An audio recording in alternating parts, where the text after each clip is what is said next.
Hi everyone, Leanne here from Jaded Blossom, and it is time for the new gingerbread house assembly video. Hey, so I'm using the brand new die set, Gingerbread House die, and I'm going to assemble this.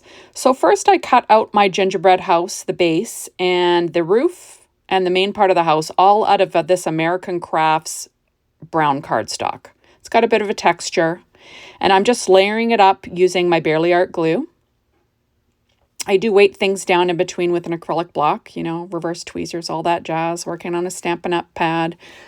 Did all my die cutting with my Anna Griffin Empress, all the normal things that I do. So these things all line up perfectly. There we go. Now you can put this together however you want to. This is just how I did it, okay? So I did cut this little piece out of the brown and out of this white paper tray cardstock. I wanted it to be thicker so I could pop it up as a detail. Now this trim was cut out of paper tray white cardstock as well. And I'm just going to glue that down along the top edge. And I just think this is just the sweetest little gingerbread house. And, I'll show you how, the sizing and compared to the gingerbread man and an A2 size card at the end. So this little door was cut from Lovely Lady cardstock from Paper Tray Ink, just a nice pink. Then I'm going to add the doorknob that was cut out of Paper Tray Ink white cardstock. It's a little tiny piece. And I do weight it down like I said. Next, I'm going to put together the windows. I cut all the windows out of Paper Tray Ink white cardstock and that Paper Tray Ink Lovely Lady cardstock. So pink on the inside for the window panes and then white for the, for the frame. And like I said, I just layer them all up and I do weight it down with an acrylic block. I do that because I find that things dry flatter that way. You don't get that rippling that sometimes that can happen, especially with thinner cardstocks, right? You're usually pretty good with a thick cardstock, but the thinner stuff can get a little bit ripply if you don't weight it down. So that's why I like to weight it down. Okay, so next I'm going to put together this little chimney cut out of American Crafts brown cardstock and beige cardstock, or it's like a light brown, whatever you want to call it. So I'm just going to layer up those two pieces.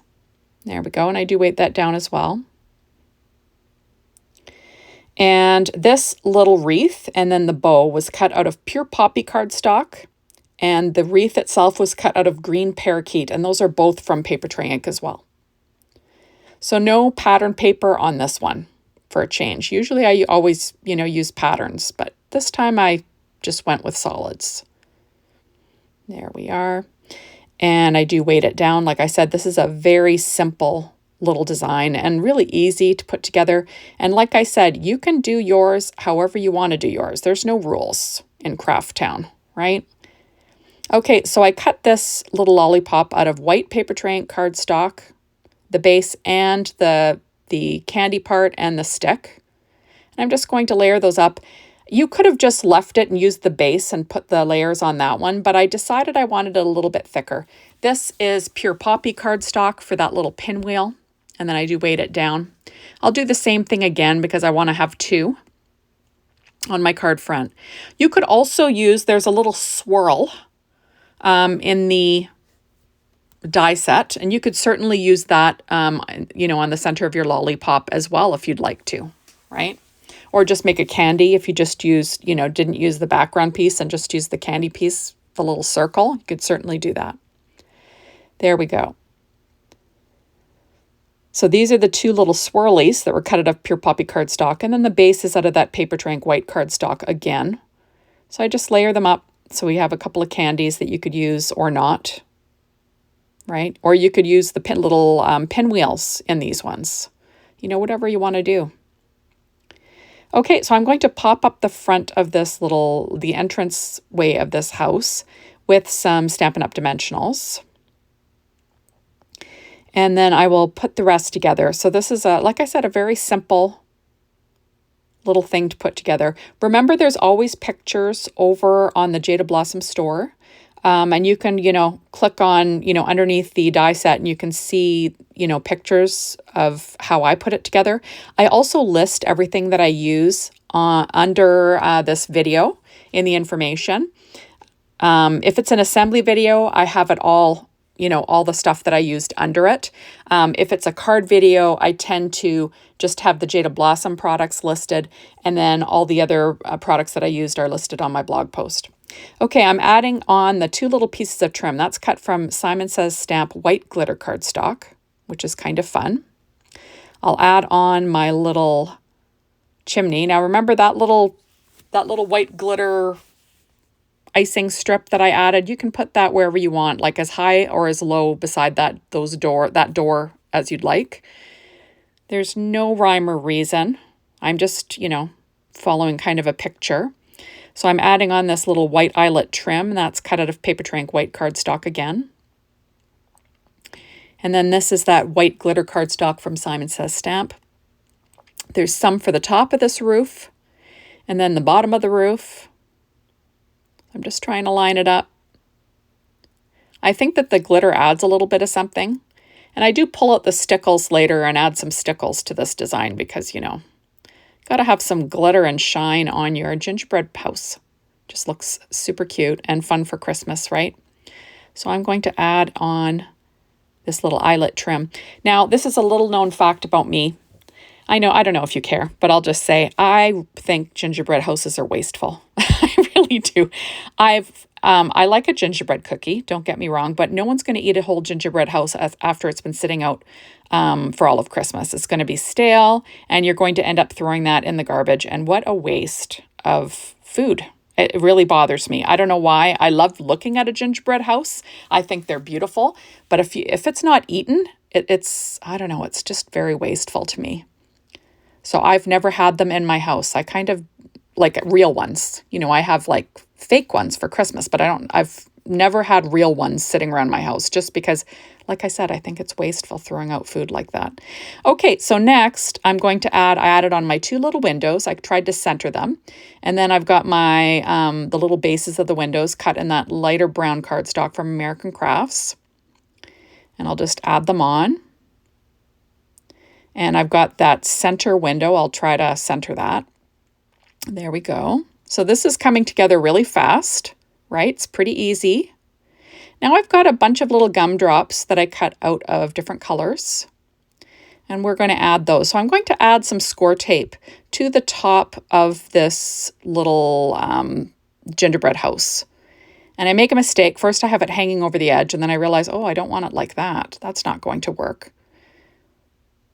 So I end up moving it and I realize, nope, that's not going to work. So I'm going to move this down and line it up with the edge.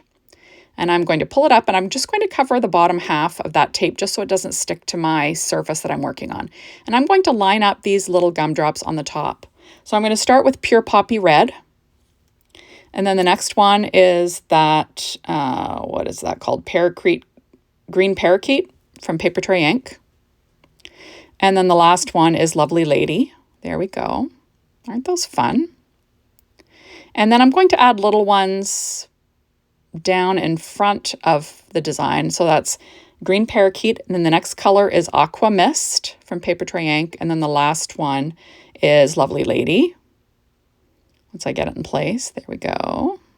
And then on the other side, I'm going to use Aqua Mist, Green Parakeet, and Pure Poppy. Just kind of alternating a little bit, you know. It gives your eye somewhere to go, right? I try to, you know, repeat colors. And there we go. So kind of cute, right? So it's looking pretty cute. So I'm going to add my lollipops next. And I'll add to the top, I'm going to add a Stampin' Up! Dimensional, and then I'm going to glue the stick. So it'll be, you know, have some dimension on the top, but it'll be stuck down flatter on the bottom. And I'm just going to use my reverse tweezers to clamp it in place to let it dry. I'm going to do the same thing for the other one, trying to keep things even on the front of this little gingerbread house. There we go. And isn't that cute? I just think it's adorable. And then I've got those 2 little candies that you could use as well. But I decided I don't want to put them on the front. I might use them as decoration when I actually use this little gingerbread house, but otherwise, no. So I'm pulling out my Sakura white jelly roll pen and a number 10, and I'm going to add some little highlights to the window panes, just for fun. And, you know, it doesn't have to be perfect. Just a little bit of like lights hitting it, you know. And next I'm going to pull out my Stickles. I'm still trying to decide if I'm going to add these little candies, but I decide to hold off on those candies. There we go. But they would look cute too. There we go. And now I'm pulling out my Stickles. These are diamond Stickles. So if you put, like if you use it sparingly, it'll dry pretty quickly. So I'm just adding it to the top of each of these gumdrops to make them look sugary. And then that is all she wrote. So thank you so much for stopping by. Be sure to hop on over to the Jaded Blossom blog, be inspired by the team, the Jaded Blossom store, to get your hands on these amazing products. And thanks as always for watching my videos. I really appreciate it. Now that's in comparison to an A2 size card and to the gingerbread man. So thank you for watching, everybody. See you soon. Bye-bye.